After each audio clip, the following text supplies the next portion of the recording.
Continuamos con el estudio del Espíritu Santo en el Evangelio de Juan.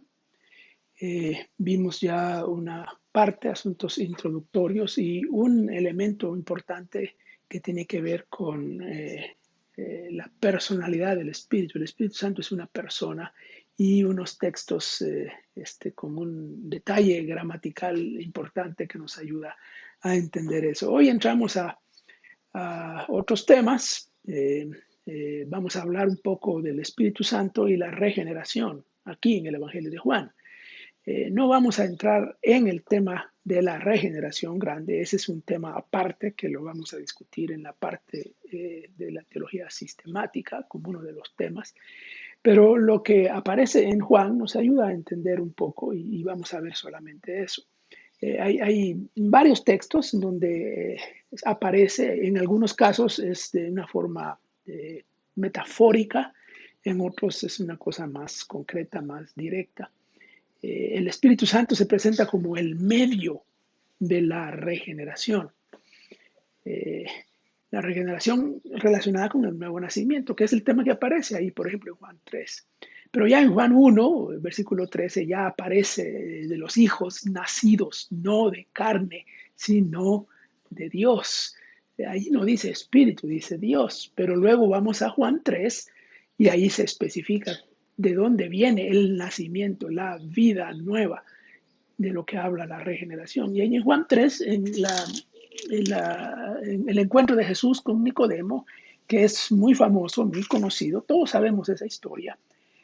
Ahí se dice, en varios textos se especifica el concepto del Espíritu Santo como el medio para la regeneración. Por ejemplo, el versículo 5, Jesús respondió, en verdad te digo que el que no nace del agua y del Espíritu no puede entrar en el reino de Dios. Bueno, algunos hacen una discusión sobre qué significa nacer del agua y nacer del Espíritu. Como que se hablara de dos cosas o de dos nacimientos, y que como que del agua es el nacimiento natural o es el bautismo en agua, y que el espíritu, el nacimiento del espíritu es el nacimiento de la nueva vida, el nuevo nacimiento, o el bautismo del Espíritu Santo, dirían algunos de tradición más pentecostal, pero no. Veremos que la figura del agua aparece en Juan, en donde se asocia agua con espíritu, que viene del Antiguo Testamento. Entonces, nacer del agua y nacer del espíritu son dos maneras de decir lo mismo. Nacer del agua, es decir, nacer del espíritu. Agua como simbolismo del espíritu. Y el versículo 6 dice, lo que es nacido de la carne, carne es. Y lo que es nacido del espíritu, espíritu es. Ahí está el nuevo nacimiento y el espíritu como el medio a través del cual se logra eso. Y todavía más en el versículo 8, la figura del viento. El viento sopla donde quiere y oyes su sonido, pero no sabes de dónde viene ni a dónde va. Así es todo aquel que es nacido del Espíritu. Eh, Ahí está. Ya hablamos de la palabra viento y de la palabra espíritu, que es la misma palabra. Aquí aparecen las dos. Neuma aparece como viento y neuma aparece como espíritu. Pero también el espíritu aparece como agente, el que produce, no a través del cual se da, sino el que lo produce. También las dos cosas. Y allá en el encuentro de Jesús con la mujer samaritana, ahí está la figura del agua otra vez. Beber del agua, que es creer. ¿Y qué es el agua? Bueno, simbólicamente el agua es el espíritu.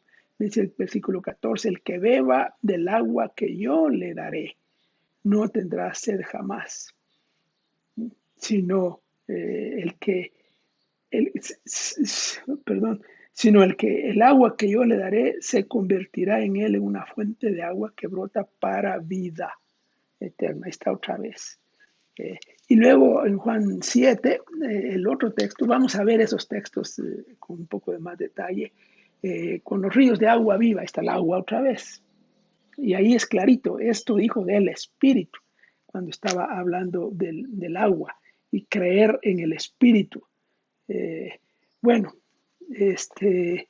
ahí tenemos el tema de la regeneración y del Espíritu Santo. Pero avancemos y probablemente no vamos a tocar todo lo que nos toca la siguiente sección, que es ya el encuentro de Jesús y la mujer samaritana.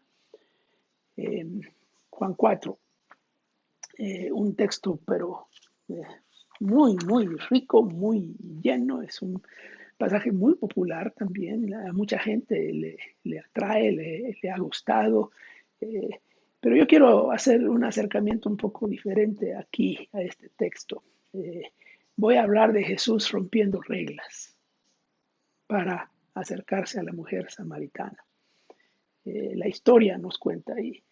Para empezar, Jesús pasó por Samaria y no tenía que hacerlo. Dice el texto que le era necesario pasar por Samaria, tenía que pasar por Samaria, versículo 4. En realidad no era necesario pasar por Samaria, los judíos no pasaban por Samaria, ¿no? Rodeaban, y cuando iban desde Judea hasta Galilea o al revés, rodeaban, ¿no? Rodeaban para no pasar por Samaria. Todos conocemos esa historia y sabemos las razones de eso. Pero no dice Jesús tenía que pasar. Bueno, la primera regla rota. Pasó por Samaria y se llevó a sus discípulos con él. Luego Jesús viene la historia y narra que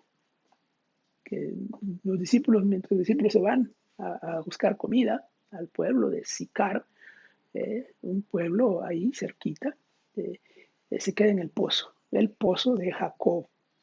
Interesante que Juan subraya el hecho de que se trata del pozo de Jacob, un pozo históricamente importante para todos, para los judíos, para los samaritanos, claro, lo decían también ellos ahí.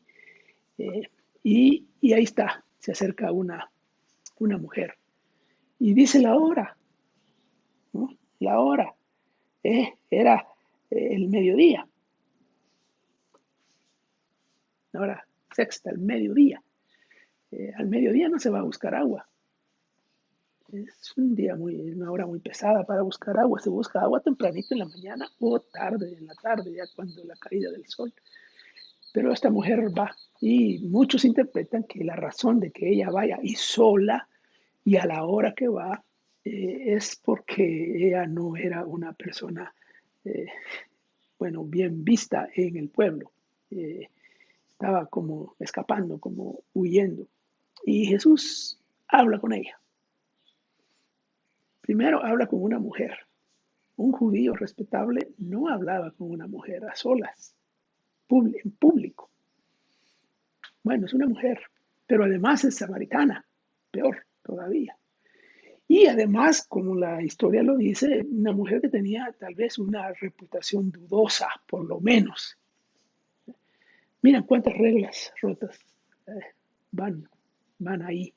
Y la historia sigue. Vamos a continuar con la historia en otro video para completarla y sacar las conclusiones, algunas de las conclusiones que vamos a ir a sacar de esa historia.